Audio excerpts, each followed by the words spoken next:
Opening bell of the NFL Stock Exchange podcast. I'm Trevor Sikkema. That is Connor Rogers joining you guys at the end of the week, as promised, to give you our wide receiver rankings. Early wide receiver rankings. Had to make sure that I threw that out there to make sure that people knew that we're all going to have a final wide receiver ranking after the combine, after pro days, after a lot of intel that we're going to gather over the next month and a half. But you guys love wide receivers. This is one of our favorite episodes that we get to do every single year because y'all got opinions and we want to hear. We want to give you ours, but we want to hear from you guys as well. The receiver position is always fresh off of takes. Connor, how we doing today, my friend? I'm good, man. This is a different beast because just from Twitter posting, say you post a center or a DB or a linebacker or even a pass rusher, the draft fans and the NFL fans that like the draft, react or this and that.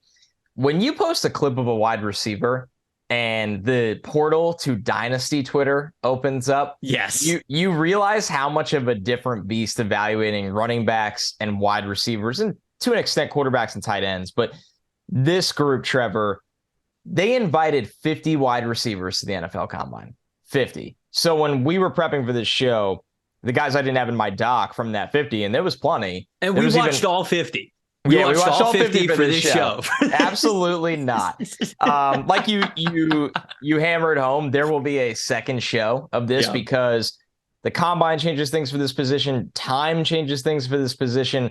There are obviously guys you want to dig into background, whether it's injury, whether it's other things, and the fact that, obviously things can just change. But I know you and I have watched a lot, and we are really excited to go through this group because maybe it doesn't have, the Jamar Chase, but it makes it that much more difficult to stack this group, to be honest. Yeah, I mean, there's so many different types of wide receivers, and you put it perfectly. When we talk wide receivers on the timeline, on this show, whenever it is, you invite all of fantasy Twitter to start to get into the conversation. Fantasy football Twitter, Dynasty Twitter, as well as NFL draft fans. So welcome. We were so glad that you tuned into this episode. Please stay. Like and subscribe, comment below. Yeah, also, shout out to everybody who has subscribed to the podcast show already. Holy cow, on YouTube, you guys are phenomenal. We're almost at 2,000 subs already, and we're 1 week into this thing. I mean, we have not even begun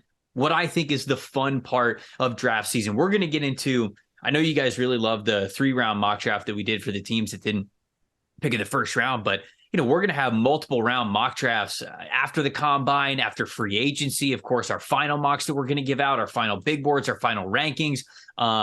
Still to be determined what we're going to do with the guest mock draft series. We're kind of kicking around some different ideas of how we want to give that to you guys. If that's something that you want, I know a lot of people have shouted out that they really enjoyed that series. We just got to figure out a way to best do that with our time and on the new channel too. So just wanted to give a massive shout out. And if you guys are listening on audio only, www.youtube.com/NFL Stock Exchange. We would appreciate it so much if you have any sort of YouTube login. If you guys could just go to the channel and subscribe to it, it would mean a ton to us. Plus, we're having a lot of fun, and you can see our terribly ugly faces as we continue to talk about this draft process. So with wide receivers, Connor mentioned it.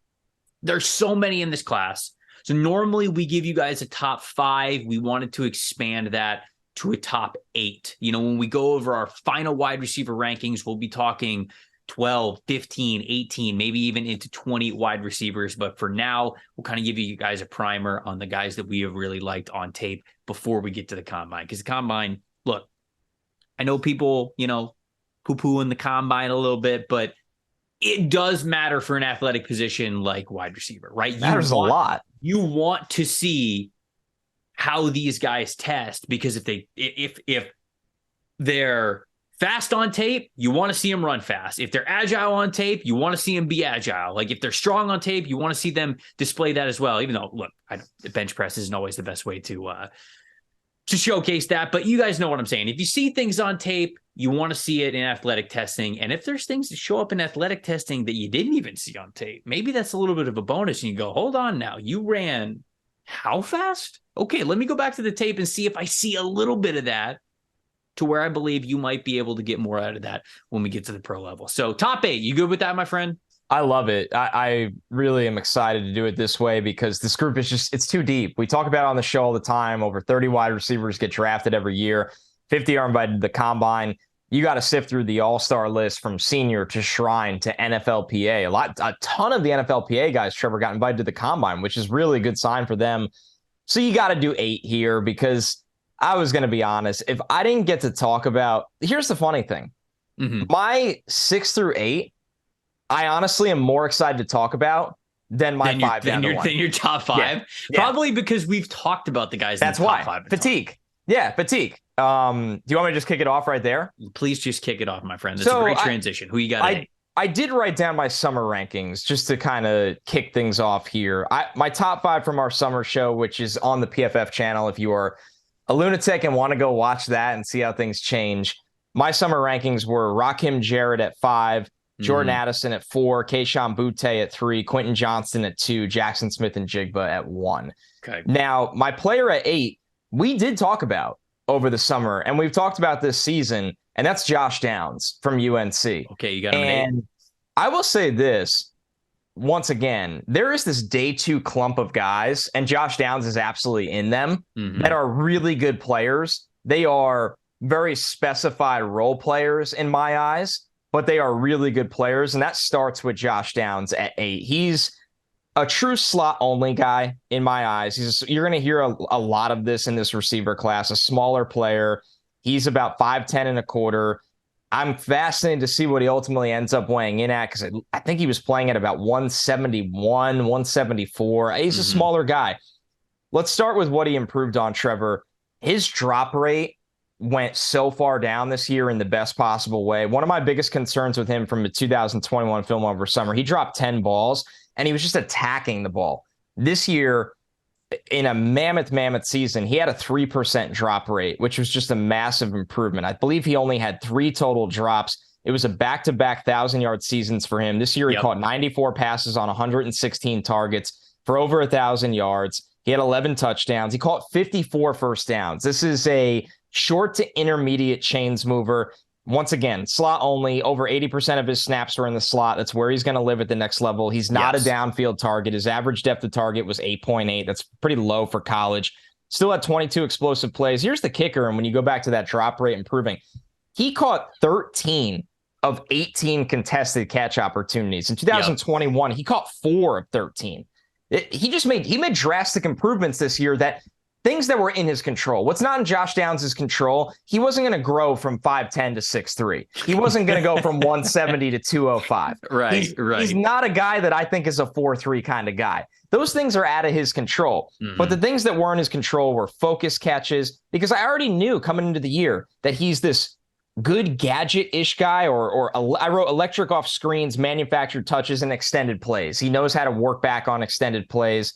He's a former 4-star recruit, a big triple jump and long jump guy during high school. So maybe he has really good success with the jumps at the combine. But if you're looking for a slot receiver, Trevor, that you can design touches to, that you just want to get the ball in his hands, and somebody that knows how to get open on those key downs to keep your drives going, I think Josh Downs is that kind of player. Look, I love the way that you put it with him, controlling what you can control and getting better at what you can get better at, because you're right. You look at Josh Downs, and a lot of the questions that you have with him are size-based, usage-based, and athleticism-based. And you're just not really going to get better at a lot of those categories. And so controlling what you can control is a really good way to talk about how Josh Downs has definitely improved in this class. I have him at number 6, so I might as well just like have the conversation with you right now, because I was going to talk about him eventually, and this is probably just an easier way to go about the podcast. But I got him at number 6 because he is somebody who, and this is kind of tricky, because I think this is a little bit of a catch-22.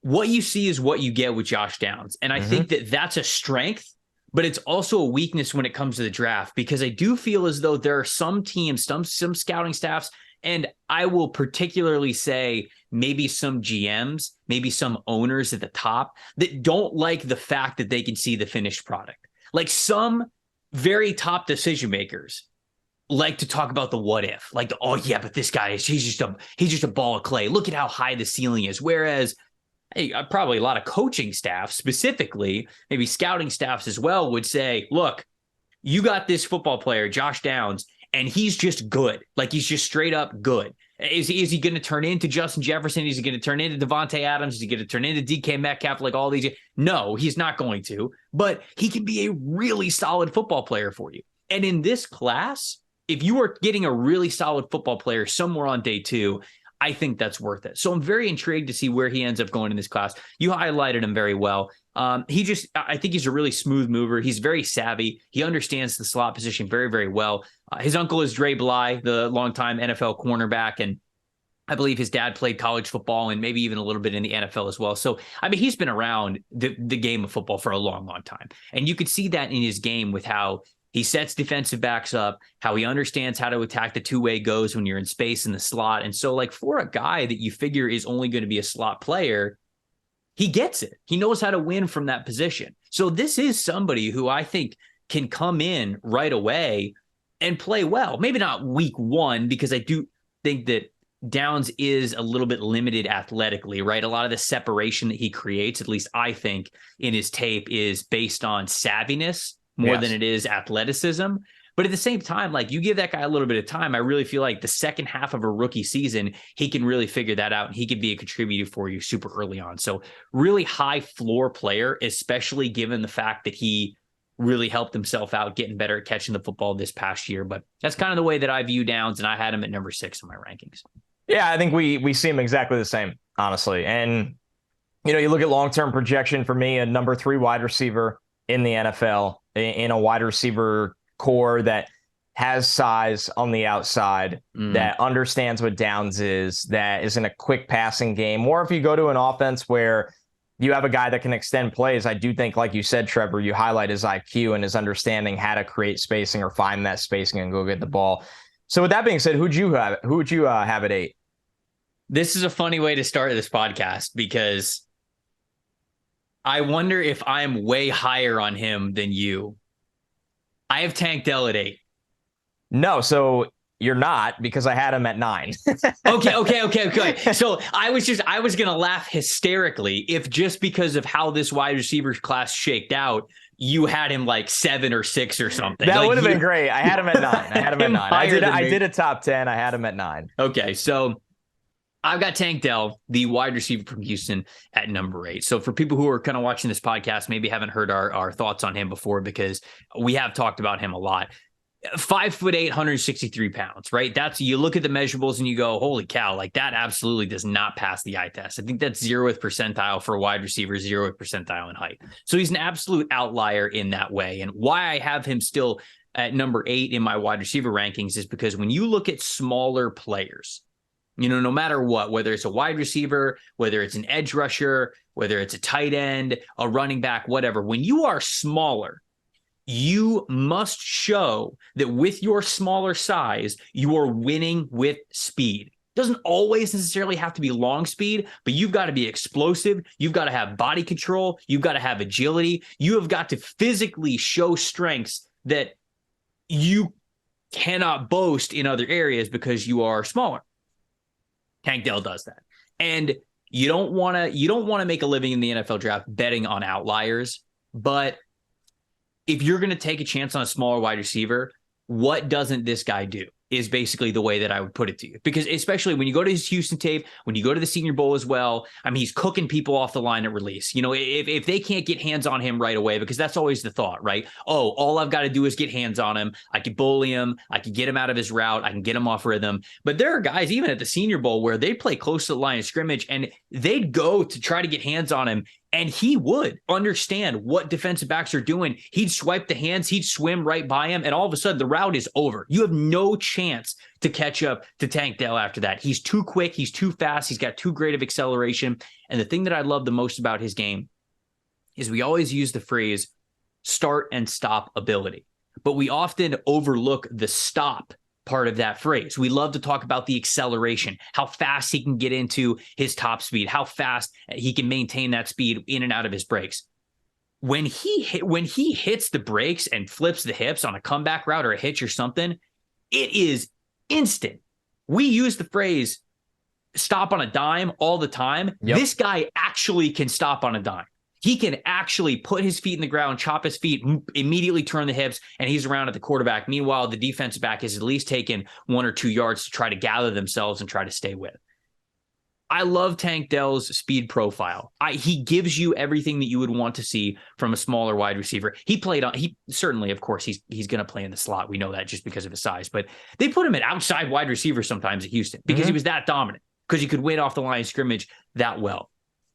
So look, he's not going to be for everybody, right? Just like Bryce Young's not going to be for every team at the very top of the draft because of his size. Tank Dell is not going to be for every kind of team that really has a size threshold for these players. But for offensive coordinators that want to get creative with maybe smaller guys and get the most out of his speed, he is an absolute dynamic weapon who I think could be a good wide receiver 3 in the NFL if he goes to a creative offensive coordinator who doesn't put him in bad situations and simply allows him to get the most out of his strength. So I had Tank Dell at number 8 here in these rankings. And that's what they did for him in that offense, right? When you watch him, when you look at what Dana Holgorsen was able to do and that staff with Tank Dell. First off, the rare 5th-year junior, such an interesting designation. That's what we've gotten with status. That's what I had him written down as for the COVID, for the yeah, the COVID redshirt year. I'm pretty sure Tank. I'm pulling up my notes right now. I thought he was a transfer from somewhere. Maybe he wasn't. Yeah, no. He started at oh man, where was it? Okay, as long as that was the case. I can't remember where he started. It might have been I think it was Alabama A&M. He played there for a year, and then he went to Independence Community College, which was the school that was on not Hard Knocks. Last Chance U. Last Chance U. He wasn't on Last Chance U. They had already recorded the show, so he was not on a season that appeared on Netflix. But he went to that college, played there for a year, and then he went to Houston to play for 2 years. So me and you are, after all of that discourse about the Browns draft, me and you are aligned on Tank Dell. I had him at 9. I think he's such an interesting player because he had this mammoth year. He had 108 catches, the 1,400 yards, 71 first downs is just hilarious. Dude, they just used him so much. So much. I wrote that he was often put in motion to create catch and run opportunities. Like if you saw Tank Dell going in motion, and you actually prepped for the week as a defender, you should be like, all right, well, shift the defense. Like the ball is going to Tank Dell off of motion. He caught a touchdown in each of the final 10 games of the season. I just love that stat for Tank Dell, the consistency. I thought he was able to win down the field despite his size. Yep. Like you said, Trevor, I had 522 snaps in the slot and 304 out wide written down. That's not a crazy disparity. So, I mean, I think ball security is a little bit of an issue. Not only did he drop 10 passes, he fumbled 3 times. And when you're playing in the 160s or low 170s in the NFL and you get rocked, like it's not going to get easier. So Tank Dell absolutely has an NFL shot and he's going to get drafted. And he's a player that if he can get a little bit stronger and maintain that creativity as an inside, mostly inside, but a little bit outside, motion touch kind of player, jet motion kind of player, he's going to be exciting to keep an eye on. They've got to get him up to like 170. Like he does. He just has to get stronger. Like obviously there's only so much you could do. Like there's no point in you saying, oh, you got to get him close to 180. No, at that point you're just not realistic. It's just not realistic. It's not the kind of wide. If you are envisioning that for him when you're drafting him, don't draft him. You're not drafting the player that you think you have to be okay with him being a smaller player.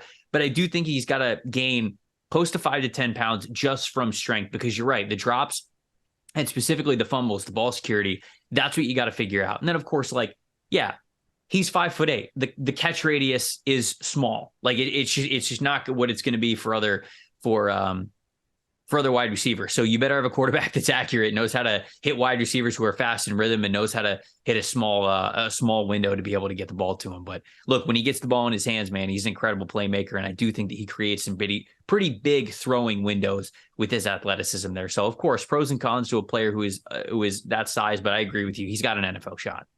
Absolutely. So that brings me to number 7, and that is Tyler Scott from Cincinnati. I didn't get to him yet. A absolute blazer in terms of what this guy is going to run. I mean, he could legitimately go in the 4.2s at the combine, low 4.3s. He finished 2022 at 55 catches on 88 targets, 904 yards, and 9 touchdowns. It doesn't do justice to the film. He's just the quarterback just missed. He's so fast that he's going to have these vertical chances where he gets missed. He dropped 7 passes. So the hands are okay. They're definitely fine. They're not bad. They're not elite, but they're completely adequate. High school track background as a sprinter in Ohio, elite play speed, just easy full throttle acceleration off the line of scrimmage. It's jet fuel with this guy. I thought, here's the thing. On the deep routes, when he knows he's going vertical, his head and shoulder fakes are very good. When he's running short and intermediate routes, he doesn't sell the routes at all. So I think he's this guy that smells big play, is comfortable running deep, and the refinement in the short and intermediate area does need some work. Now, he's an underclassman declaration from this wide receiver class, so there's not a ton of experience here where I think he can really work on that. Production was held back once again at times from missed throws. The catch and run ability needs to be used more because when they set him up with catch and run ability, it's terrifying. He has the ball in his hands and he's a destroyer of angles. There's plenty of plays where you just see him get up to speed and run away from guys in the dust. And Cincinnati need to do more of that, in my opinion. So Tyler Scott it's going to be fascinating to watch this draft and see what teams are dying to pounce on Jalin Hyatt early. And what team goes, you know what, I'm good with Tyler Scott. I think there's a lot of meat on the bone. His best football is ahead of him. He's got this running back-ish kind of build. I know he's listed 185, but he's pretty stout. He has a good build. I think he can take on contact. I think he's going to be a really good yard after catch guy with the ball that you put him in the right situation and you get him these creative touches. He's going to be able to get to the edge. He's going to be able to turn the corner. He's going to be able to run vertical. And when he garners that respect at the NFL level, he'll be given more room underneath. And that's when you need the quick throws to get him running. So he's a fascinating blazer in a class that honestly does not have a lot of speed. He's maybe got the best speed of everybody. Yeah, no, it's a beautiful transition into who I have at number 7. But I agree with you completely. You know, we're going through these wide receivers and I'm watching 12 or 13 of these guys for this show specifically. We're going to try to get to, you know, at least 20 of these players. And I just think athleticism is going to be at a premium. You know, we talk about a player like Jalin Hyatt, who I'm about to get to in a second, may have some incomplete parts of his game, but he has deep speed. You know, like he has that ultimate trump card that not a lot of other wide receivers in this class are able to boast. So I think that his draft stock's going to be boosted a little bit because of that. So it sounds like Scott could be another guy. I didn't get to watch him, but he's somebody that I definitely want to watch before we get to our final wide receiver evals. I hinted at it right there. Yeah, this is a little bit of a surprise here. My number 7 is Jalin Hyatt from Tennessee, the Biletnikoff winner from this past season. Unbelievably productive in Josh Heupel's offense with Hendon Hooker as his quarterback. Comes in at 6 feet tall, 185 pounds. He is pure speed, man. He is. That is the entire profile that he brings to it. Now, I mean, Jalin Hyatt, the background, he just didn't get used very much.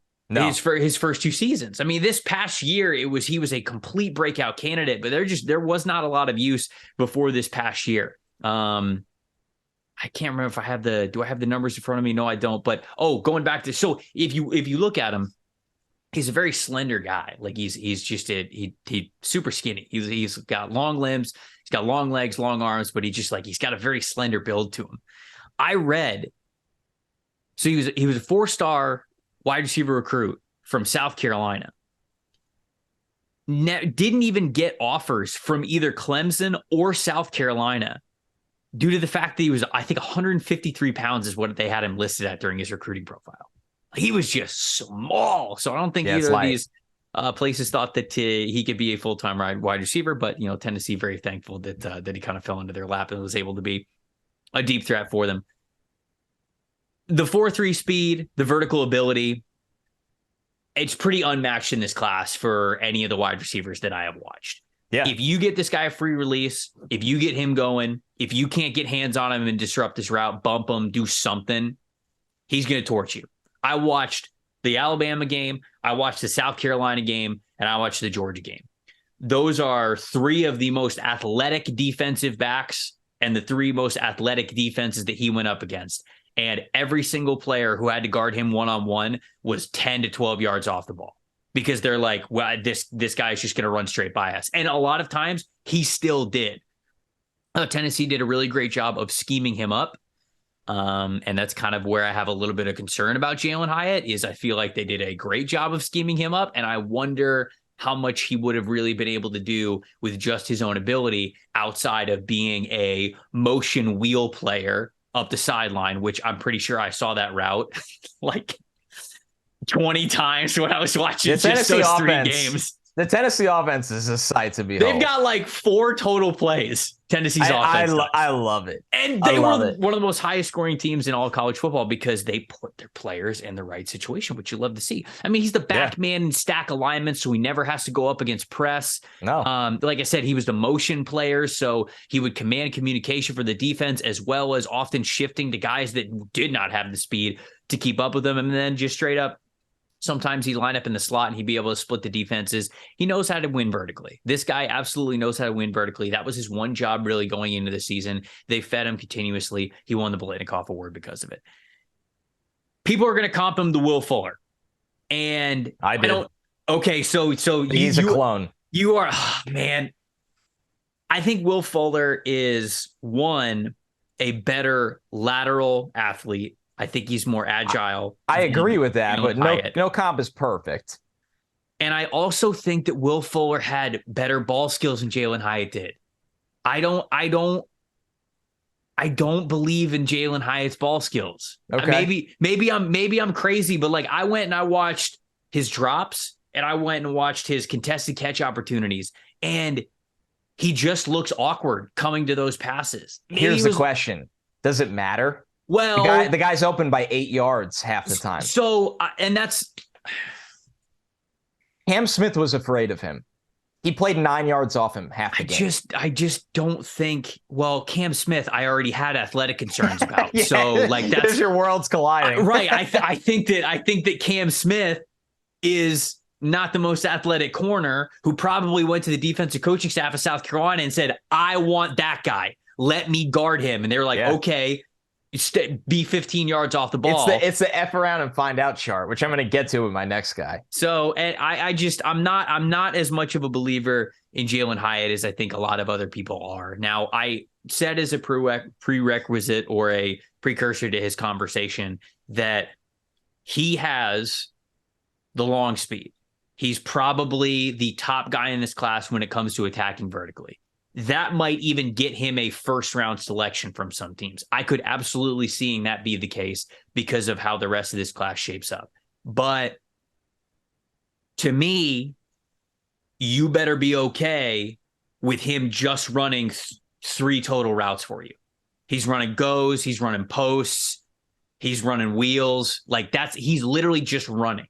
And if that player to you is worth a first-round pick, maybe some team's going to take the bait on it, but I'm not so sure this guy develops into the route runner that I even think Will Fuller became during his NFL career. I thought Will Fuller had better ball skills than he did.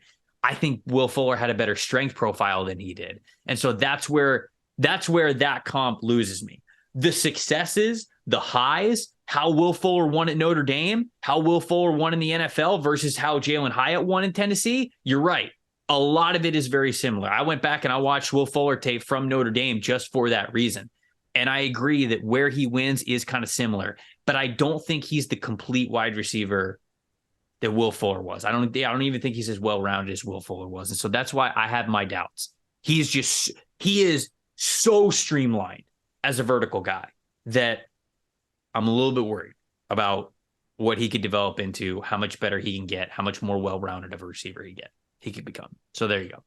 The ironic thing is Will Fuller went 21st, and I think ultimately that's going to be like Hyatt's range. I think. I do think that Hyatt, if I had to bet $100 on it right now, I'd tell you that Hyatt's probably going to get drafted in the 20s. I think so too. He's not my top receiver. I will wait to go on him, but he's not my top receiver. And I know because of his speed, he probably will be valued as the top receiver by others and teams. And it's a longer conversation. I will get to Jalin Hyatt. I like what you had to say. I don't necessarily disagree with you. It's just what we value. Yeah, and you might just believe in because I have a category on my scouting sheet that is literally just trump cards.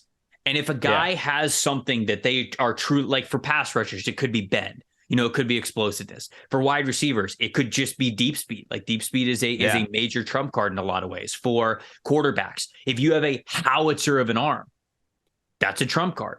And sometimes those things are just worth betting on. When I say trump card, I mean like you truly win at an elite level at this trait. And Jalin Hyatt does have the speed trait. So maybe you just believe in it a little bit more than I do, but I'll let you talk about Hyatt when we eventually get to Hyatt in the rankings. Who you got at number 6? So number 6 obviously isn't my top receiver in the draft, but he might be my favorite receiver in the draft. Just kind of one of those players that you just watch him, you gravitate towards his game, you enjoy watching him. I'm not going to lie. There's days where we watch tape and, not all players are equal. Mm-hmm. When you get to day 3 guards, it's not the same as watching a day 2 or day 1 wide receiver. Cedric Tillman, man, same offense. We're sticking with Tennessee. Nice. I loved watching Cedric Tillman. Okay. And he is a victim of being hurt this year. Because if he was able to replicate 2021, and for those that don't know, I'll just start with a clean slate. Cedric Tillman is the redshirt senior wide receiver from Tennessee. Usually not older because he's not old. He'll turn 20. He'll be 23 as a rookie. That's not old. No, it's not. I wouldn't say it's not old. Young. It's not old. But a redshirt senior. Usually you top wide receivers, and he's not a top wide receiver. I mean, he's wide receiver 6 though, or underclassmen kind of guys.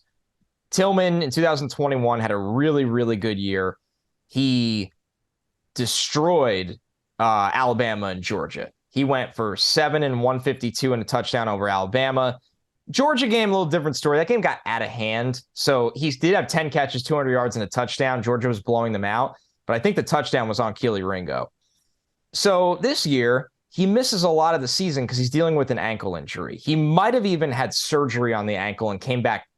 He's a gamer. He's the kind of guy that it was clear he came back to help his team that had a lot of injuries this year. And I'm not convinced that it was time for him to return. And I think that says a lot about his character. Sure. So he missed a lot of 2022. But Trevor, first off, amazing hands. He's had 5 drops on 145 targets the last 2 seasons. He plucks everything out of the air. In a wide receiver class where it's a miracle if somebody's over 6 feet tall, he's 6'3", 215 pounds. He's big. He's big. He's a big guy. Yeah. He's a big guy. This year, Cam Smith followed him into the slot fade, perfect throw, but he beat Cam Smith for a touchdown. Perfect adjustment to the ball, perfect route. It was Tillman that got Cam Smith. I wrote down big-bodied, long-striding outside target with excellent hands. He does have vertical build-up speed to win or threaten over the top. I'm not going to say it's not Hyatt. You mentioned the offense. The offense does a good job putting guys in position to succeed. I don't think he'll run a 4.4 at combine 40, but I think 20 to 40 yards for him is much faster than that. He builds up speed with these long strides. And he has this frame that he uses to shield defenders in the short and intermediate area. And when he catches the ball, DBs fly off of him all the time. They try to tackle him, and he's just bigger and stronger than them. So I loved watching this player. He's not this vertical home run kind of guy all the time. He can catch the deep ball. He can win deep. He's a tough guy. He does the dirty work. If he hits his ceiling, he's a bona fide really good number 2 wide receiver that can play on the outside, play on the inside, run block, eat up the short and intermediate area, and threaten enough to challenge safeties when needed. And you get into the red area, and you could throw the ball up to him, and he can go get it. So Cedric Tillman, once again, if he didn't get hurt this year and he got to go through the Senior Bowl and everything went his way, I think he would get the same, maybe the same conversation as a Quentin Johnston. I'm not saying the same caliber of ranking, but maybe some kind of attention that way, especially when Hendon Hooker was healthy. So I loved watching this dude, and I hope he can stay healthy and really develop into that number 2 wide receiver that an offense can rely on to move the chains. Man, you got me hyped about him. He was such a pleasant surprise. He was the next guy on my list, and then I had something come up where I was not able to watch the next guy. I wanted to get the 13 guys, and I was not able to watch him. So he was literally the next guy on my list. I filled out his bio and everything, and I was about to start the film, and I had to get to something else. So now I get to wait for he's gonna run, right? I don't know where he's at health wise. I don't know if he's gonna run.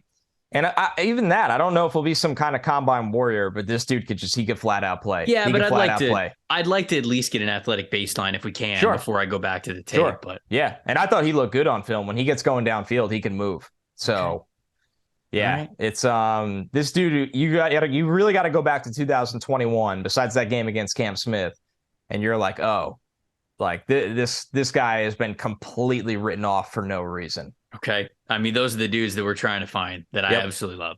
That's great stuff. I already mentioned my number 6 is Josh Downs. So I guess I'll just go to number 5. Yeah. My number 5 sounds a lot like Cedric Tillman does. It's Stanford's wide receiver, Michael Wilson. I love Michael Wilson, man. I love Michael Wilson. Now, we will get to why he might be a little bit lower on your rankings, or maybe you just don't like him. Maybe you're a hater. I don't know.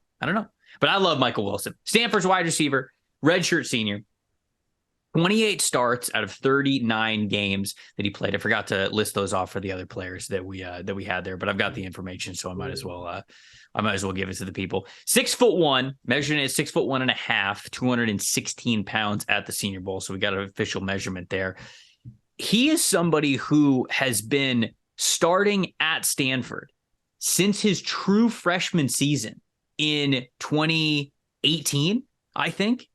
He had his true freshman season in 2018, and he was a part-time starter then. And he was a full-time starter his sophomore season in 2019. Had a leg injury in 2020, which carried over, I believe he re-injured it going into 2021. And then in 2022, he had a foot injury that caused him to have a season-ending injury this past year. But before he got hurt, he was once again Stanford's leading wide receiver. So for the last 5 years, this has been Stanford's wide receiver 1. Well, I can't say 5. 4, I should probably say, to be fair. Going into his sophomore season, this has been Stanford's wide receiver 1. He's just had some really bad injuries. Now, from the reports that we have, all of those injuries to his leg, obviously re-injuring the same injury, and then the foot all on the same leg, which not ideal. I am very curious to hear the reports back that we get from the combine medically, because that's why I waited. He's obviously played at the Senior Bowl, right? He was out there for all 3 days, looked absolutely great. So I don't know if they're going to look at something in the leg or the foot and be like, yeah, this dude's toast. I sure hope not, because I love the tape, man. He moves so well for a player who is 6'1.5", 215 pounds. And again, going back to this class, there's just not a lot of guys to love that check those NFL size boxes. It's a lot of smaller players. It's so hard. So for Michael Wilson, so nuanced in his releases, understands that is absolutely where every single route begins and where you can win is off releases. Because there's a lot of wide receivers that I think just go, okay, I'm going to win this route once I get into it and how I put my foot in the ground and change direction. No. You start winning the route by how you get off the line of scrimmage, how you go up against a defensive back that's either right in front of you or a little bit in front of you if they're playing in off coverage. How you get off your release, whether it's quickness and eating up that cushion, getting straight into their body, or maybe they're playing press on you, you're chopping the feet, you're chopping the hands, you wait for them to swipe, and boom, you're ready for it, you counter, you get by them, or maybe you set them up one way, get to go another, whatever it is. Wide receivers start their win on a rep at the release. And Michael Wilson absolutely realizes that. He is somebody who you could tell has worked so much on his footwork, understands that point of his game. I'm not saying he's Devontae Adams, but like that's what everybody points to with Devontae Adams. Why he is so unguardable is because of how consistently and how impactfully he wins with his releases. Michael Wilson gets that part of his game. It's something I think is definitely to boast going into the pros. Once he gets into his routes, I think that he can turn. I think he can stop. I think he cut really well for a player who is over 6 feet. Shoot, I felt like he did that better than some of the guys that are under 6 feet. Some of the players that were just slot guys that we're going to mention throughout this class. I feel like he was able to do that a little bit better. Like the hands. He had a couple of drops that were disappointing, but I like the hands from him. I don't know if he has the athleticism to totally threaten vertically all the time, but he understands route concepts. He understands how to attack defensive backs in their blind spots, get them to turn their shoulders and their hips the wrong way to get them totally turned around to win and gain separation that way. So I still think that he can win vertically with savviness, maybe not totally with athleticism, but I really love this dude's profile overall. I thought that he was a fantastic wide receiver. And if the medicals check out, I think this is a potential wide receiver too at the next level.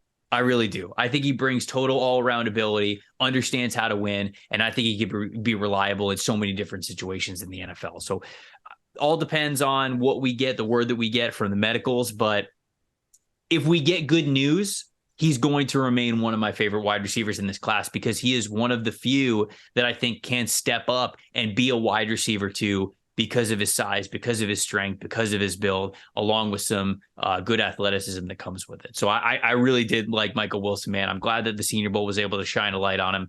And he made my top 5 at number 5. Talent-wise, I'm with you. I've held off on even having him in the top 10 because I just have no idea where this dude is at. And the combine will tell us one way or the other. I mean, the reality with Michael Wilson is right now, he's only made it to 350 snaps in a season once out of those 5. 2020, 2021 were a wash. This year he got hurt again. He's a talent. He's a big guy that is smooth, that finds the football. And like you said, Trevor, you nailed it. He gets off the line of scrimmage. And we loved him at the Senior Bowl.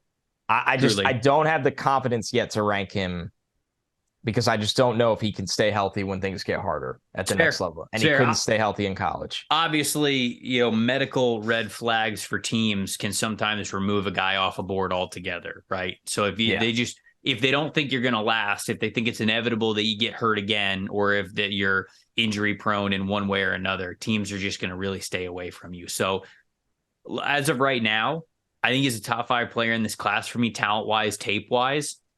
I still think that he's probably like a 4th round pick. Yeah, I would agree. Maybe a 3rd round pick. Yeah. But that's where I kind of see him right now because of the injury history. So number 5 for me is Zay Flowers, who, I mean, great film. No surprise there.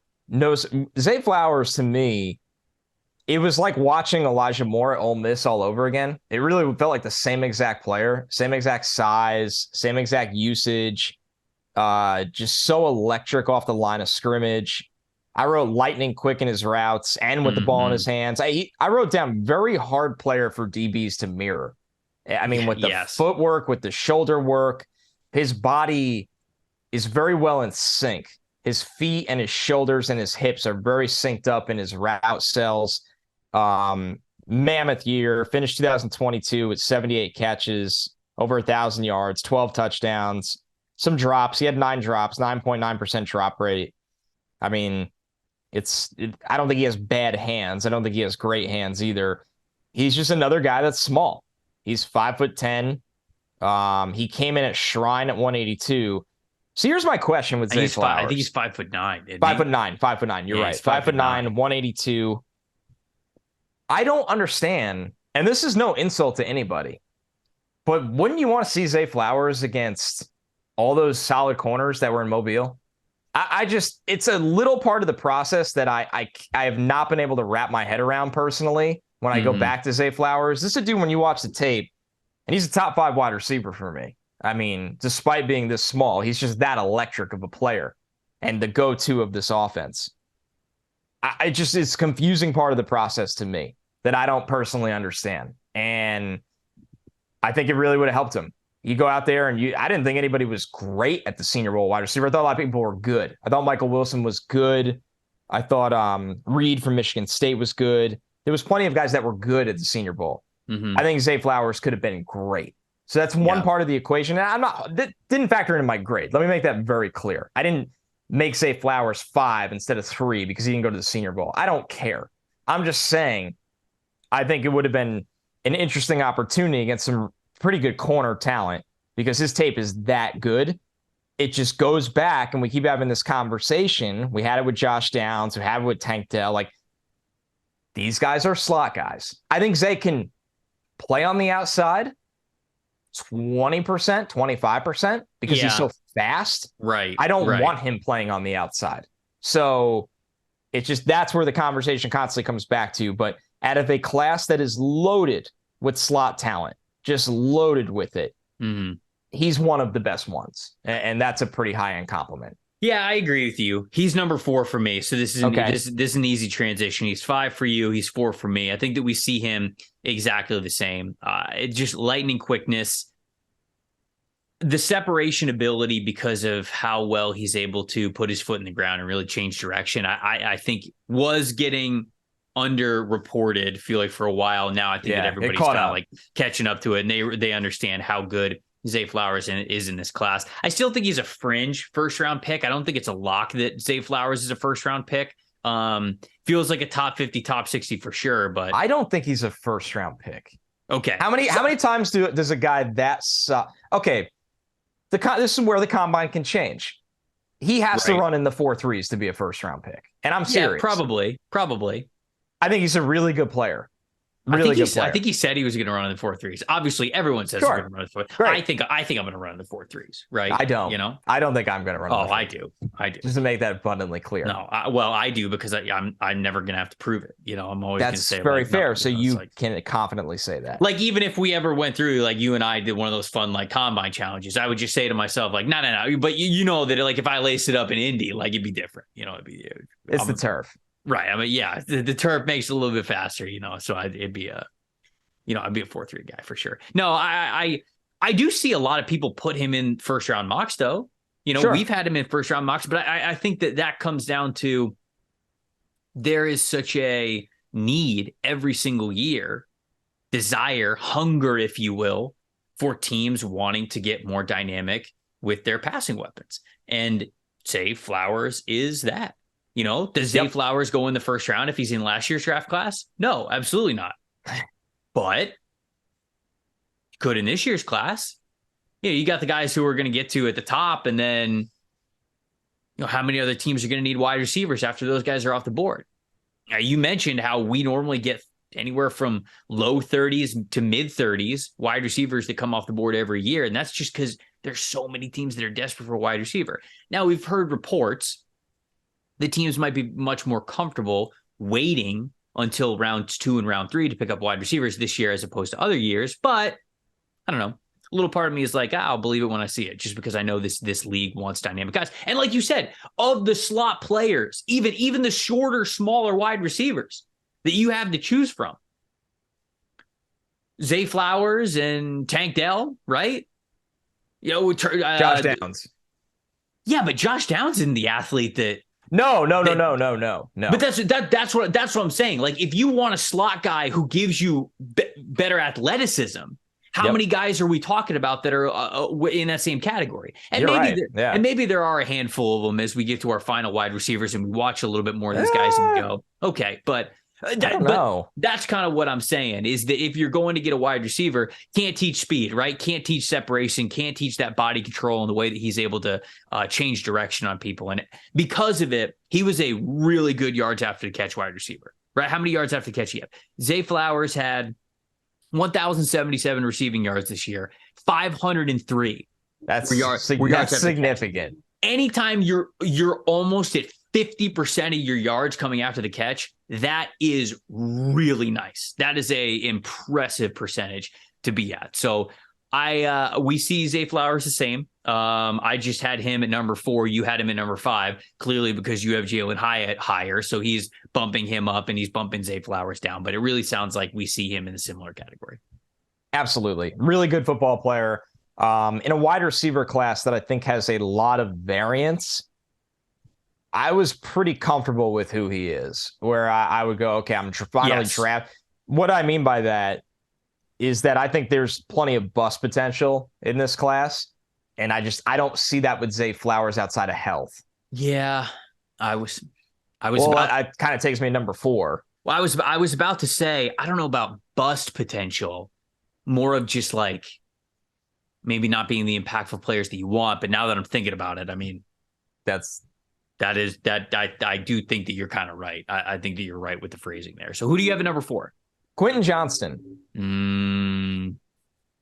This one hurt. I meant wide receiver 4, and I'm saying it hurts. That goes to show you. Trevor, we loved him over the summer. We were so excited. I guess some of us still are. Still kind of do. Here's the lowdown with Quentin Johnston. Yeah. Massive, 6'4", 212. He has moments of brilliance. He had 60 catches for over 1,000 yards and 6 touchdowns, 8 drops this year. So I thought he flashed against Julius Brents. He got him deep on a really nice play. Yes. You love to see guys play well against NFL talent, and I think Brents is an NFL talent. I wrote his splash plays are excellent with size, physicality, and build-up vertical speed.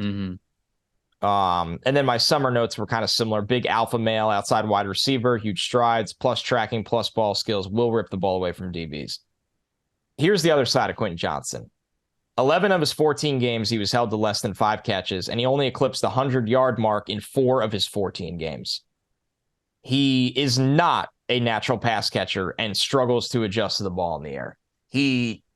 Unless it's like a back pylon fade where he can hang in the air, I'm talking more middle of the field, turn your body back or torque your body a certain way, sideline. It's not very natural. He's fighting the ball. He disappears a lot. And guess what? Georgia's a really good football team. Every NFL secondary is better than Georgia's secondary. So, man, did you really think he was that bad against Georgia? Not bad. I didn't think he was. I have him wide receiver 4. I didn't think he was. This guy is bona fide number 1 alpha male. Take over the game. Because I don't think he's that fast. I don't think he's slow. But you are a guy that needs to physically take over games, and I think it comes and goes a lot more than I would like. And it's hard when that part of it comes and goes, when you also mix in not being a natural pass catcher, because that adds another layer to problems. I think his highlights are as good as anybody's in this draft. Anybody's probably of the last couple drafts, honestly. Quentin Johnston needs to find consistency. And if he does, you have found a number 1 wide receiver, which is very hard in this draft, which is why I have him as a top 5 guy. I have him as wide receiver 4. I'm working on a top 50 right now, and I have him 30th overall. That's a really nice ranking for a player. Sure. But there is significant risk with Quentin Johnston, where I watched him over summer, and I don't think he got better on really anything, to be honest with you. I think quarterback play held him back a lot. Sure. He's 2 for me. I'll say that. Quentin Johnston is wide receiver 2 for me. And I think the quarterback position at TCU, for as much as I want to give all due respect for what Max Duggan was able to do this year, because he came out of nowhere. He wasn't even the starter to start the year. He was the starter previously, lost a starting job, came back in. Obviously, TCU had an incredible season, but we've joked on this podcast. He's a gutsy guy. We've joked on this podcast before that, TCU probably shouldn't have been in the college football playoff anyways. It feels like I'm taking things away from them, but I felt like Quentin Johnston was NFL open a lot in his tape. I really do. And I feel like either the quarterback just wasn't looking his way when they were throwing him the ball. Which is weird. It was just right. They did. I agree with you on that. Give him the ball. If you put Quentin Johnston, here's my problem. If you put Quentin Johnston on Alabama, if you give Bryce Young Quentin Johnston, I mean, does Quentin Johnston win the Biletnikoff Award? Because Alabama was just starving for literally any wide receiver that it felt like they could depend on. And I just think obviously you could do this with a lot of players. So I think people are rolling their eyes listening to this podcast like, oh yeah, if you put them on Alabama, they're going to be good. But that's just to quantify. I think if you would have given him a quarterback and an offense that would have emphasized him a little bit more. It's just, I got question marks for sure with Quentin Johnston. The first one is why was he not more of the focal point of the offense? Strange. And he was, I mean, he kind of was though. I just think the passing offense was not potent. Yeah, his wide receiver usage percentage, Connor, was almost 30%. He was targeted on 29.2% of his routes that he ran. So they were getting this guy the ball. They just, I just don't. After watching his tape, I just don't have a lot of. I didn't have a lot of. Respect seems so harsh. I didn't love what I saw from TCU's passing game after watching Quentin Johnston. I felt like he was NFL open a lot more than he was getting the attention for and that he was even getting the ball for. You know, you talk about those high point opportunities, and I felt like he was able to shine in that regard in a handful of ways. There are times that you're right. He looks a little bit clunky when he's catching it. I wish he would look a little bit more natural as a wide receiver. And that's ultimately why I have a number 2 as opposed to number 1. But maybe I've got the faith in the athleticism and the build more than anything else, just because I feel like that combination doesn't really exist in this class outside of him. And I'm trying to bet on the bigger, faster, stronger wide receiver who could play at a variety of different alignments. He's one of the guys that gives you that wide receiver 1 ability. And like you said, there's just not a lot of wide receivers in this class who do. So I feel like I had to lock him at least into my top 3 because of that, even though I don't love the fact that he is a little bit unnatural at times. But then, man, you mentioned the highlights. There are times where they'll throw him a go ball. I remember, what game was this? It was early on in the season. I was watching one of his games. They throw him a go ball at the sideline. And it wasn't even Duggan who threw it to him. It was the other quarterback, I believe. And he goes up and absolutely skyscraper mosses whoever this defensive back is. And he comes down with a beautiful deep ball pass. And the ball's out of bounds. Like, he didn't even have a chance to get his feet in bounds, but he just goes up, turns his hips, sky balls it, high points it, as beautiful and picture perfect as can be. Ball's out of bounds. Didn't even count. Nobody remembers it. So I've got more faith in the tape that he has out there, even when he doesn't get the targets, than I do necessarily the lack of production. So I don't know. Maybe I'll get bit for it, but in this class, man, I think I'm all right betting on it. Betting on the lower production, betting on him not getting the ball. I had him at number 2 because of everything that Quentin Johnston can do that I feel like so many other wide receivers in this class cannot. Would you have him as a top 20 player draft? I don't know. I haven't. I don't even want to commit to that yet because we're just now getting to the point of I would feel comfortable putting a big board together because we got 4 positions left that we really haven't gone over before we kind of round things out for like early rankings. So this is about the time that I kind of start to formulate the board. We don't have quarterback. We don't have offensive tackle. We don't have safety. Oh, and interior offensive line. So those would be the 4 that we don't have. But other than those, I don't know. I don't know where he's going to end up for me in this class. So I had Flowers at 5, Quentin Johnston at 4. Did you have Flowers at 4? I had Flowers at 4. Quentin Johnston at 2. Yes. So I think that brings us both to 3. It does bring us both to 3. Okay. Who you got at 3? 3, I have Jalin Hyatt. Okay. And I would tier 3, 4, and 5 together and separate 1 and 2. Okay. So when we get there, I viewed 1 and 2 in a different light than this kind of tier player. I agree with your concerns about Jalin Hyatt, but this dude is just a jetpack.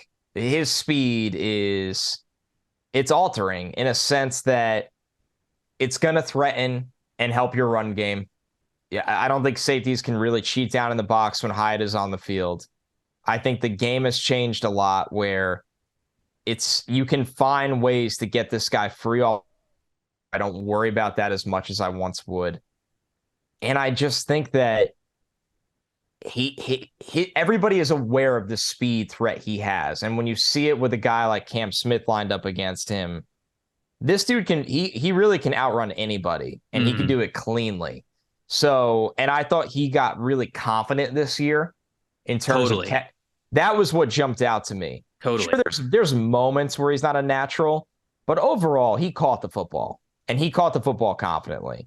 And I wrote one weird thing. He's a very upright runner with the ball in his hands. It's like you kind of hinted at it with him being like very long and like thin. Yeah, he's high-waisted. He's got long legs and he's got long arms. I think he plays exactly like Will Fuller. It's actually very funny how these things just come full circle around. Is he the talent Fuller is? I don't know, because full transparency, when I've been building this board, I had 2 wide receivers in the top 20, and then I had Hyatt and Quentin Johnston outside the top 25. So I saw a fall off where like they're going to probably be drafted earlier than that, but this wide receiver class is okay. But once again, there are concerns. There are reasons why you guys aren't bona fide top 20 selections necessarily. So you worry what a guy running upright like that, like is he going to get hurt? Is he going to take hits like that? Is he going to work the middle of the field? I think he's just is what he is. I think you're going to use him as this true third level of the field kind of player. His ADOT was 14.1. I mean, what Tennessee did with him, honestly, is what he needs to do at the NFL level. And there's a lot of offenses that will be able to get him the ball down the field. I mean, honestly, I look at Hyatt and I go, that's the number 3 that the Chargers have been missing for Justin Herbert, and why there's such a horizontal offense. You can have Mike Williams, you can have Keenan Allen. I don't know what the long-term future is for Keenan Allen there, but that's the kind of guy the Chargers have been missing. Or all the high-profile offenses. Yeah, sure. Like, I think Hyatt has a lot of value in this league, and that's why I had him at wide receiver 3, because he's not just the guy that's going to get on the track and run fast. He's a guy that plays extremely, extremely fast, and he's grown confident tracking the football down the field. And I don't think he's going to play in a lot of high traffic contested catch situations. I just don't think that'll be his situation. So I think that's where we differ. Is I don't think. Now, obviously, they went up against Georgia and they went up against Alabama, and like those are the teams that you want to see him go up against, and he did fare well against those teams. So he clowned Alabama. I want to make that clear. But in those games, scheme absolutely helped him clown those players for sure. And I'm not saying he won't win that way in the NFL. I just think it's a lot fewer of chances to win that way. Maybe his speed is, I am not counting it enough. And if that's the case, I'll come back on this podcast next year, 2 years from now, whenever it is. And I'll be like, you know what? I just did not credit Jalin Hyatt's trump card even as much as I should have. But when I watch him, I think he's stiff. Like, I think especially when it comes to like changing direction, like, again, you've got him just on a vertical plane. I don't know how, I don't feel like he's super reliable when it comes to stopping and starting, to being able to put his foot in the ground and really change direction. And when I say change direction, I don't just mean turning a vertical route into a skinny post. I mean, like, comeback, hitches. Yep.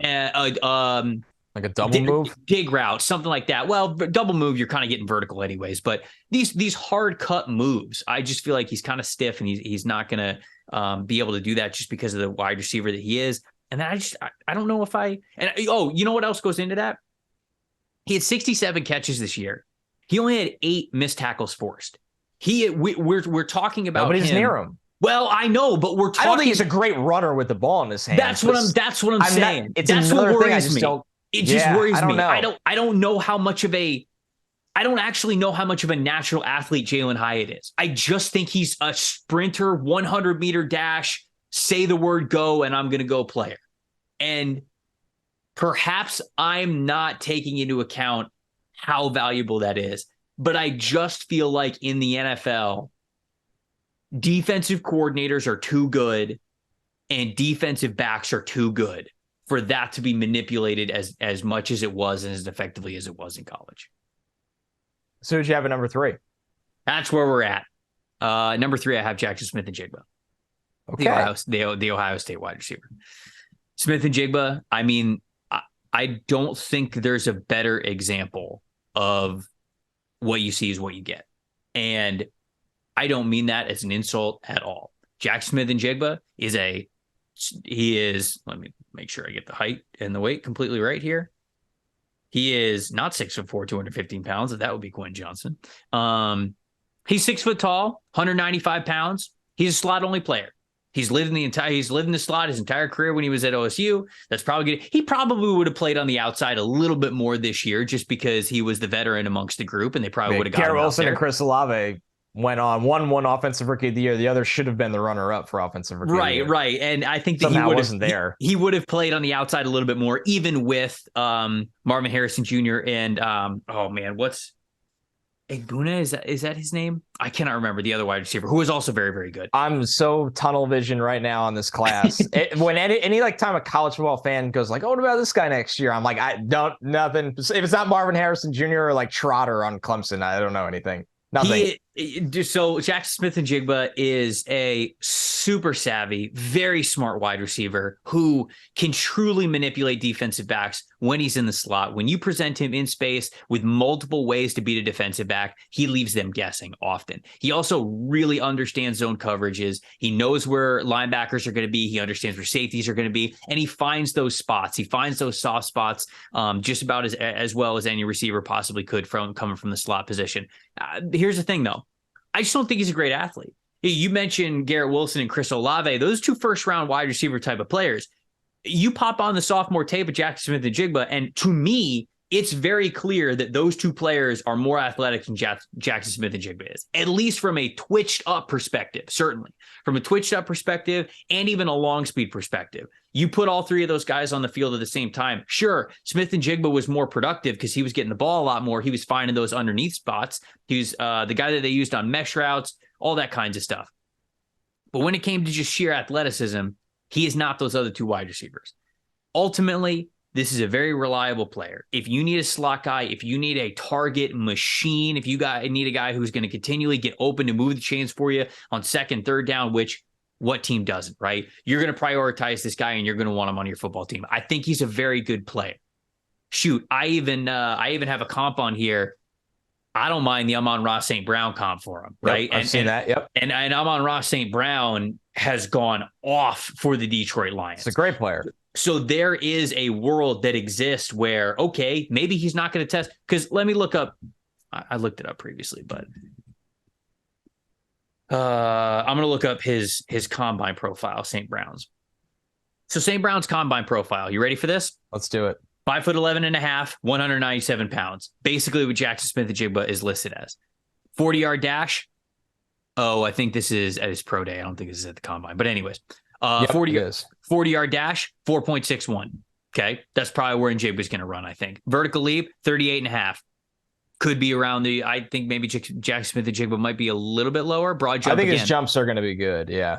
127 inches, maybe a little bit lower than that. But I 3-cone, somewhere in the 6'9s, short shuttle, 4.26. Oh, wow. St. Brown put up 20 reps on the bench press? He's pretty yoked. Oh, wait. His father's a bodybuilder. Really? St. Brown? Yeah, you didn't know this? No, I didn't know that. Yeah. I think their father is like this like incredible bodybuilder. So we knew that he was going to know how to. Dude's been lifting probably his whole life then. You know how to bench. So, anyways, dude, his dad was a Mr. Universe. Wow, I out here simply calling him a bodybuilder, like you and I. Put some. Oh my god, like you and I call ourselves when we go to the gym. Are you kidding me? Yeah. His dad likes to go do curls. And technically, I wasn't wrong. John Brown.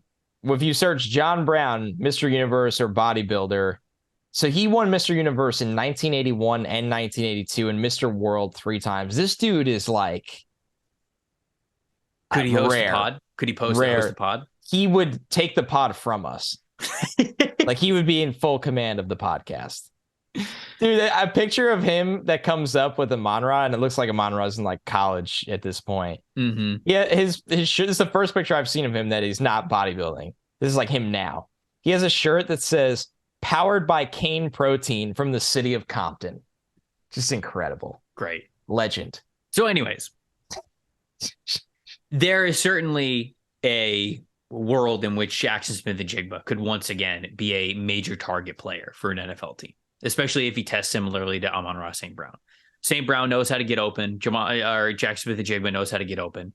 But there's also a lot of players who I think tested similarly to Amon-Ra St. Brown, who did not pan out the same way that he did, right? I mean, when you look at a lot of these measurables, 28th percentile in height, 39th percentile in weight, 17th percentile in 40-yard dash, 63rd percentile in 3-cone, 42nd percentile in 20-yard shuttle. Very short arms. The arm length, 30 and 3/8. I don't know what Njigba's going to be, but he'll be better than that.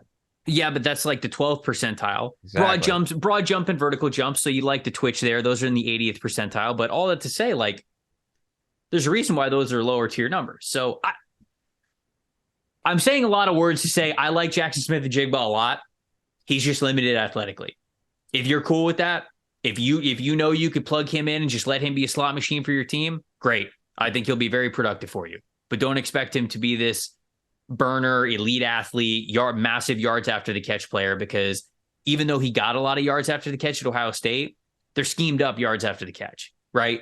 They're mesh routes, they're digs, they're things that are completely getting him open where there's not a defender within 5-10 yards of him and he's off to the races, getting to the sideline or the end zone. So that's my view on Jaxon Smith-Njigba, who I think is a really solid football player. I'm with you. I think he's more than solid. Honestly, I do agree that he's probably not going to be this great tester. I don't know if we've gone full circle enough yet where maybe he's a better tester than everybody thinks now, because we've heard so much about him not being a good tester that you're like, this stuff really doesn't always equate very well. I have his high school recruiting profile. His vert was 34.4. So you would think he's going to be probably close to that 38. I think he gets to 37. I think 37, 38. That's what I would guess. He really just needs to run a 4.5, in my opinion. Listen, I guess I'll go now, and then we'll get back to... So he was number 3 for you. Mm-hmm. He was my number 1 wide receiver, and him and my number 2 are paired together strictly off floor. I just see no universe where Jaxon Smith-Njigba is not a good NFL player. I don't know if he'll ever be a great one. I agree with you. Fair. I think in this class, that can be the top guy. It really can. You go back to 2021, his production, he's a former 5-star. Yes, he was out of the slot. He's a dominant possession target. I thought he has really good short area quickness to consistently separate. Like he constantly gets open with short area quickness. There is so much polish in his game. He's a high IQ player. He understands every single area and spacing of the field. He understands how to beat zone. He understands how to use fakes and off the line of scrimmage against man. He always works back to his quarterback when the play breaks down. Mm-hmm. His adjustments to the ball in the air are better than anybody in this class. Honestly, they really are. I mean, him and Cedric Tillman, I thought were the best adjusters and my number 2. And I thought the build-up speed was enough. It's enough where he can play at the NFL level. And I think he's just so much better mentally and from a refinement standpoint than a lot of other guys that there's just no way he's not a good NFL wide receiver, even if that's a number 2 and a possession number 2. Mm-hmm. But not every class has this bona fide, guaranteed to be this number 1 freak show athlete. And I'm just comfortable making Smith-Njigba my number 1 because of all of those things. And it goes hand in hand with the same statement about my number 2. He has a super high floor. There's no doubt about it. Like I started the conversation with. Right away. Yeah. This is what you see is what you get, and in the best way for a wide receiver, I think. I think so too. So he's 1 for you. So then the only other player that we haven't named, because I had Michael Wilson at 5, I had Zay Flowers at 4, I had Jaxon Smith-Njigba 3, I have Quentin Johnston at 2, and then my last guy is number 1. So then your guy is 2, right? He's 2, and I put him. He's right next to Smith-Njigba. Like I loved him. I love Jordan Addison. So it's Jordan Addison. We both just talk about him. He's your number 1. So you start us off. He is my number 1, and it comes with a little bit of worry, but I'll get that in a second. He has started 32 out of the 35 games that he has played in college football, going back to Pitt, which is really impressive, and I think speaks to just how good of a wide receiver that he really is. Won the Biletnikoff Award the previous season with Kenny Pickett as his quarterback at Pittsburgh, ends up transferring over to USC. The numbers weren't as good, but he is still as effective as a wide receiver. He just did not get the target load that he got with Kenny Pickett in that Pittsburgh offense. This is somebody who I think can play inside and out for sure, but just be an emphasis player in an offense. I think that the fact that he went from Pittsburgh and was the number one guy to then going to USC and was still the number one guy, I think speaks volumes to his talent and the desire to get him involved. I don't know if there's a better route runner in this class when you bring top speed into it. Like, I think that Charlie Jones is a great route runner. I would say no. I think that Jaxon Smith-Njigba is a great route runner. I think that Josh Downs is a great route runner. For the speed in which Jordan Addison runs his routes, I think he's probably the best route runner in this class. I agree.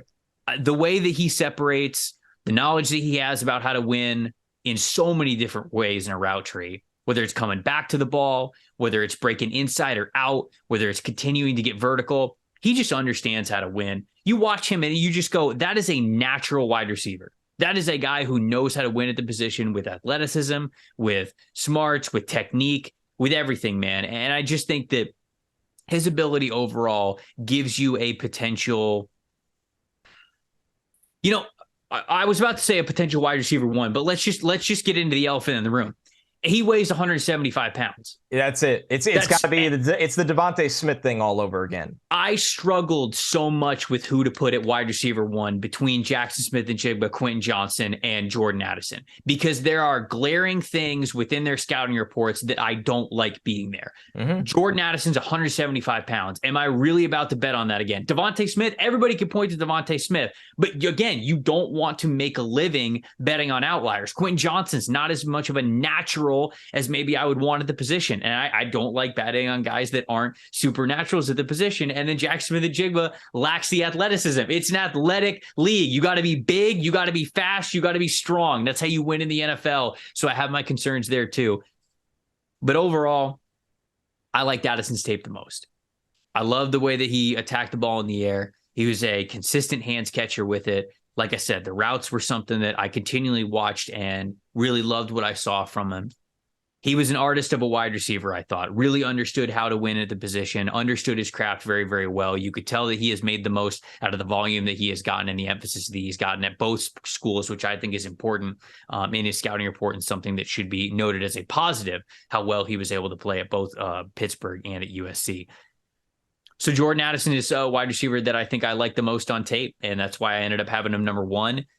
And I hope I am very pleasantly surprised with how he weighs in and then tests in Indianapolis, because if he is sub 180, then that's something that I've just got to revisit and be comfortable with wherever I rank him. But the rest of his scouting report, it's awesome. And that's why I got him at one.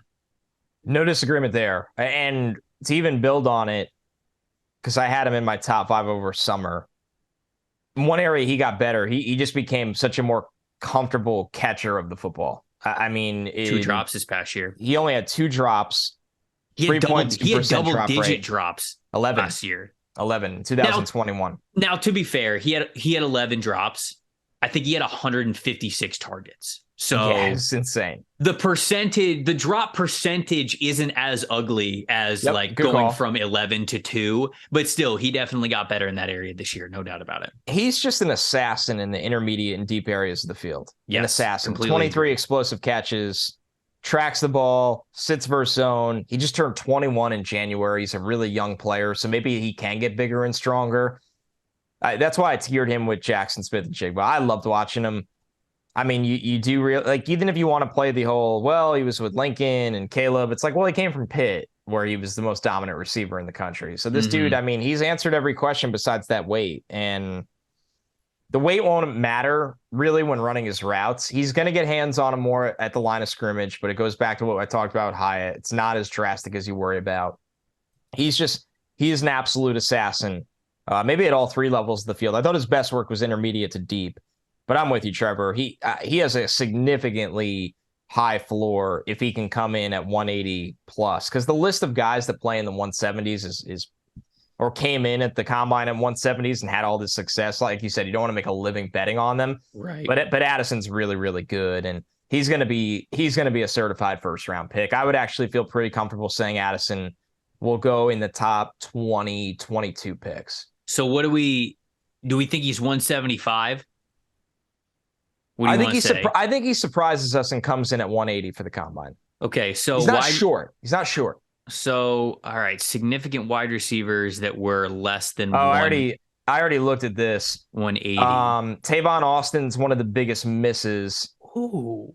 Deshaun Jackson was in the 160s. He's a success story. Jahan Dotson was light. Darnell Mooney was really light. Yeah, I mean, there's a handful. Didn't realize that Jalen Waddle was 180. Jalen Waddle was 180. But what did he run? Well, he didn't run. Remember, he didn't run. That's right. He was hurt. Jalen Waddle measured in at 5'9.5", 180. Yeah. What? Well, you thought he was heavier? Yeah, I mean, he looks like a dense dude. Because he was hurt. Couldn't lift. No. Yeah, that might be into it. Because Jameson Williams is also 6'1.5", 179. Yeah, but that's who Jameson Williams is. Jalen Waddle, I think, is certifiably like a real hunt. What is Miami? He's listed 5'10", 182. He doesn't look 182 to me. Does Miami have him at 182? That's what Pro Football Reference has him as. Let's see what Miami has him. Yeah, 5'10", 182. So, when he gets hit, it's not like you're hitting a 180 dude. It doesn't look like it. Not that I've ever hit, I've ever tried to tackle. But Addison's probably taller, right? I bet Addison's like 6 foot, 6'1.5". Yeah, it's significantly taller. Oh no, that's a good point. I think he can get to 180. Like I said, really young guy, just turned 21 in January. I think that really helps. I think he'll have an ability to put mass on that he just hasn't carried throughout a football season. Wan'Dale Robinson, Elijah Moore. Those guys are really short. KJ Hamler. Really short. All these guys are really short. It's really like Devontae Smith and Deshaun Jackson, I think. Oh, Deshaun was 5'10". Paul Richardson. Paul Richardson was 6 feet tall, 175. And what happened to Paul Richardson? Don't talk to me. Don't ever talk to me again. D.D. Westbrook, 6 foot, 178. Oh, no. Yeah. Oh no. We might have to delete the pod. Yeah, the pod might be going. The new channel lasted 2 weeks. Yeah, Devontae Smith, 6 foot and a fourth, 170 pounds. Jordan will be heavier than that. Not much, though.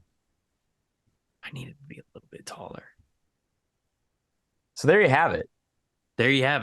Top 8 wide receivers. Sorry, now I'm like looking, trying to find totally somebody lost you. Who we totally lost you. Tough. I still like Jordan Addison. I love Jordan Addison. I know you do, but I'm just saying. Any other wide receivers that we did not note in our top 8 that you wanted to note for any specific reason? 9, I had Tank Dell. 10, I had Marvin Mims. I really like Marvin Mims. I didn't get to him yet either. Yeah, productive for 3 years, inside outside guy, can make big plays, can go up and get the ball for a smaller guy.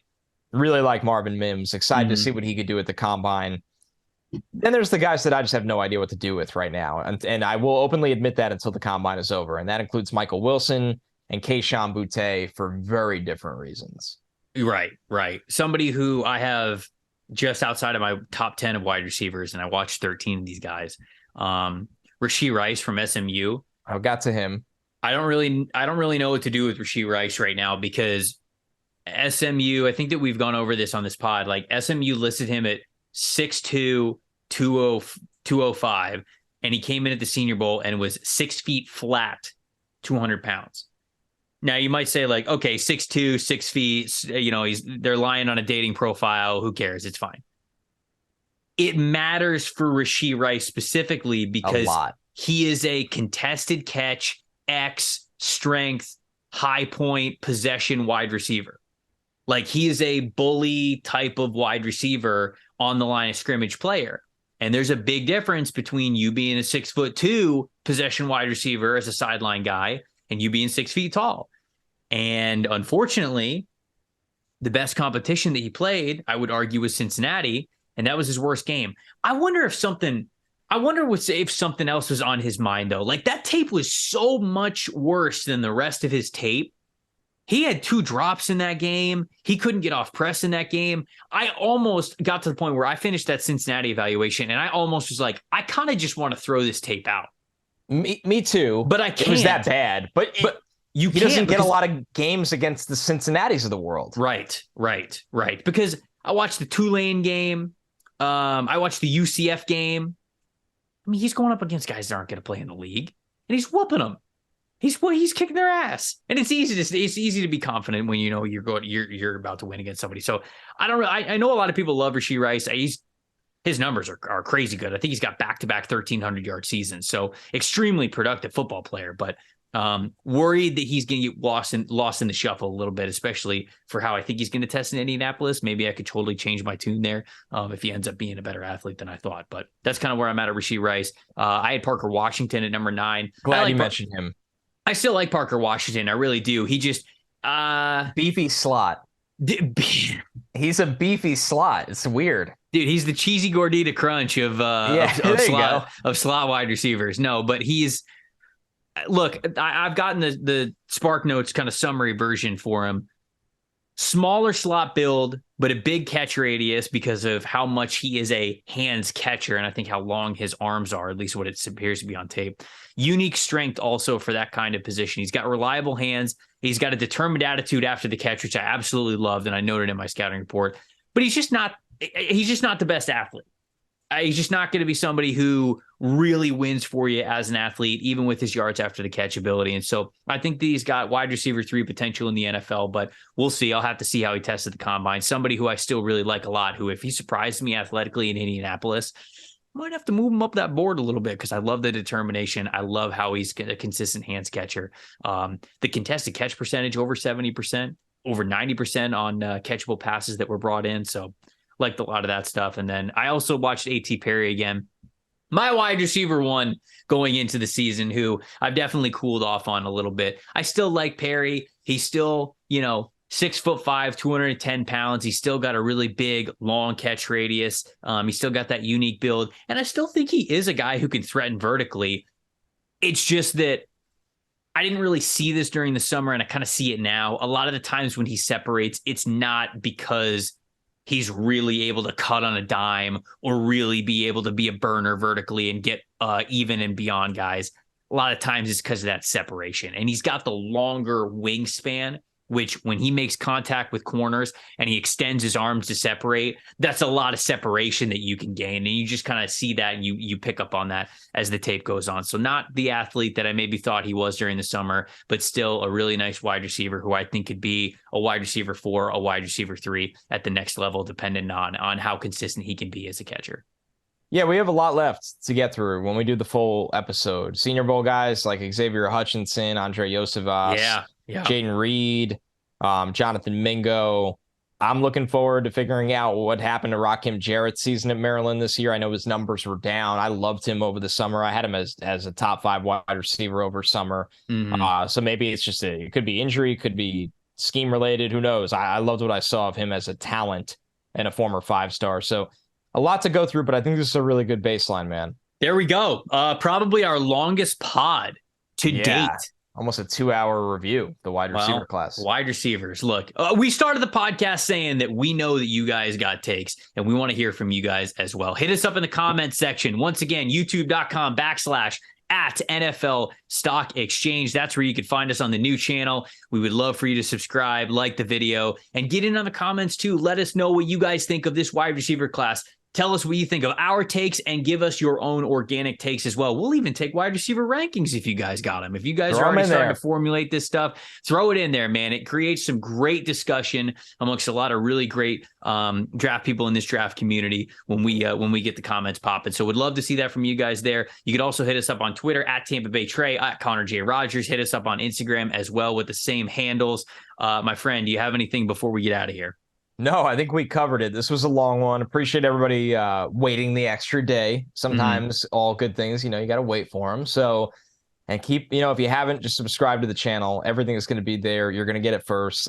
For the maniacs that watch in the middle of the night, we love you. We truly do. We truly love you. Some of you might be watching this late at night, and we do love you. Little announcement about next week's videos. We are going to have 2 videos for you next week, but full transparency, I'm going on a little vacation with me and my fiance. We're getting a little bit of a break before the combine rolls around and before we are just straight up locking ourselves in the room, going full tape grind, full draft grind all the way until April. So I'm doing a little bit of a getaway next week, and so we're gonna pre-record 2 podcasts for you. So it's gonna be 2 instead of 3. It's gonna be some fun topics though, so looking forward to seeing what you guys think of that, seeing your comments on all that, and so much more. Appreciate everybody listening to the show. I'm Trevor Sikkema. That is Connor Rogers. Thank you so much for listening to the NFL Stock Exchange podcast. We'll see you guys next time.